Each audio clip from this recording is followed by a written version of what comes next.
Hello and welcome back to the Compliance Prep YouTube channel. Happy you guys are here. We're going to talk about shell versus shelf companies today, all right? I know that can be kind of confusing, so we're going to kind of break it down, see how they work, and that way you can kind of get an idea when you're monitoring transactions, which ones are shell companies, which ones are shelf companies, doing KYC, things of that nature, all right? But before we get that, as always, make sure you guys subscribe to the YouTube channel and sign up for the email list. We have some great things coming for you guys, all right? Let's jump into it. So a shelf company and a shell company. So let's do shell first. Cool.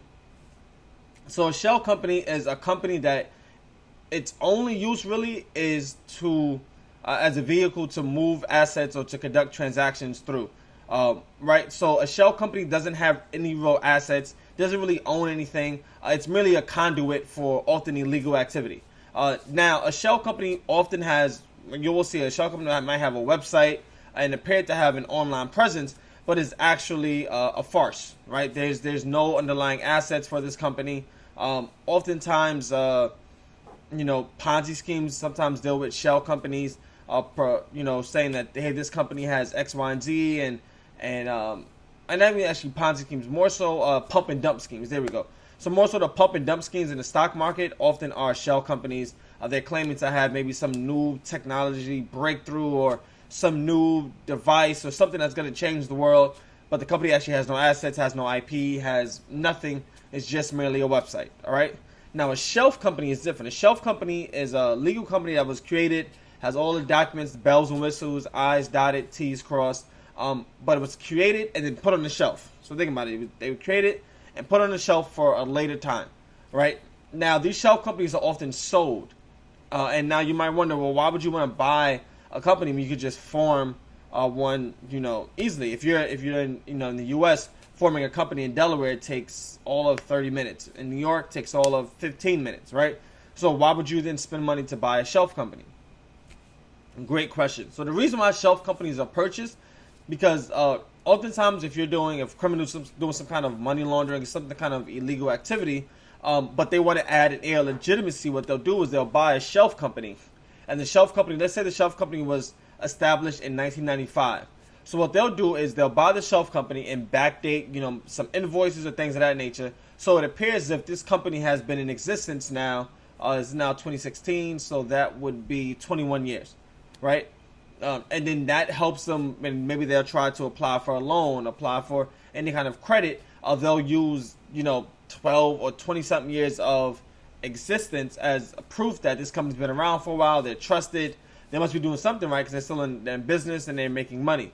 But in actuality, the company had no real history. It was just created and put on the shelf for sale at a later time. You can buy these companies online, sadly. There's places you can go to. And all the time, people creating these shelf companies are attorneys, or trust and company service providers, depending on the jurisdiction, that create these companies and put them on the side, just waiting for the next criminal that needs a seemingly legitimate company to use. So that's the difference between a shelf company. A shell company, they're in use now, but they have no real assets. They have they really don't own anything. They're just mainly used to process either transactions through. They might have a website that claims that they're doing something, but they're not. They're just used as a way to launder money. Whereas a shelf company is a company that was created and put on the shelf to the side for a later time when someone wants to come and purchase it and conduct transactions between it. Now, you may ask, is a shell company then, or is a shell company a shelf company? So a shell company can be a shelf company, right? So you can have a shell company. Or a shelf company that actually is a shell. So they can have a company that was created in 1995, put on the shelf. Then someone purchases the company, and then they use the company, pull up a website, say they've been in business since 1995, and they sell widgets or whatever, whatever they decide to put up, and then they use that internet presence and their legal formation date of 1995 as a way of hiding the true nature of the business, and the business may actually own no assets and just use as a way to siphon money or pretty much as a conduit for financial transactions. So a shelf company, when I say shelf, I was putting my hand up, imagine like actual shelf behind me. So a shelf company can be a shell company. But a shell company is not always a shelf company, okay? Just to give you an idea. So that's pretty much, the difference. I know sometimes people get confused, so that's how we're going to, deal with them from here on out. Now, when you're looking at transactions, shell companies, sometimes it's hard to tell, right? Because if you have a company and you do research and you're saying, okay, well, I go online, I look at the website, and I find a website. So, it looks like they're a real company. You can't physically go visit the company's factories or whatever have you, so it appears as a real company. So how do you determine if it's a shell? So certain things you want to look at is when you're looking at the research, you want to see and say, okay, well, this is the research, these are the investigation, or this is the website. Does the website seem complete, right? If you look at the website and it's full of, stock text, if you don't know, if you ever created a website, oftentimes when they give you a sample, it says res ipsa lorem, some kind of Latin phrases, and they just use that as placeholder to show you how text would look on the page. Because sometimes our brains can't perceive it if we don't see it. So that's why that's done. So if you see that, you see the website, and it doesn't really have much information about the company, and the information that does seem to come up seems to be, one, it's not in English and it's stock information. That's a great way of seeing, okay, well, this might not be a real corporation or a real company. Now, a shelf company is often a little more difficult to really understand.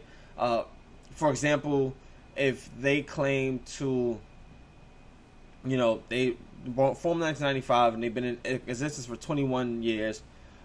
You look on a website, look on the internet, you find their website. It requires you doing some research trying to see when that website was registered, right? So you can do a who is search. So who is, and then type the name of the website in, and then that will give you an idea, tell you, who owns the website and when the website was created.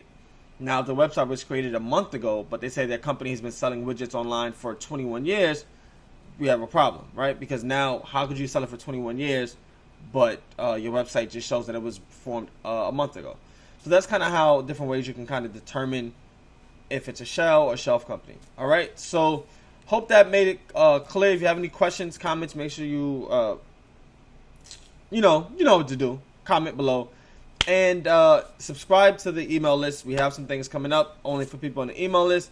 Would hate for you to miss out. All right.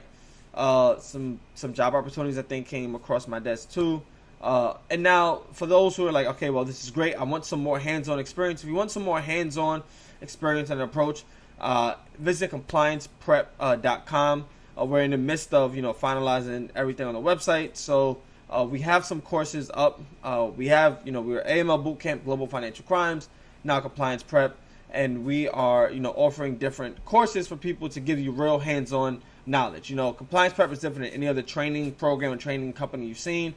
We don't just give you fluff and tell you, theoretical things. We get down and have you start doing work the first day. Have you start actually researching, writing, drafting, working on investigations to submit and get reviewed. So you get in the process of doing this, when you're applying for these positions, you have that experience under your belt.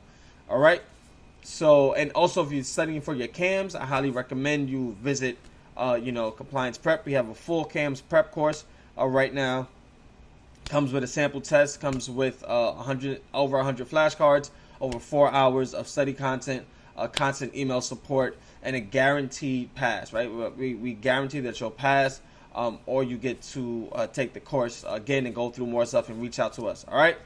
So if you have any questions, again, comments, subscribe, and I'll see you on the next video, all right?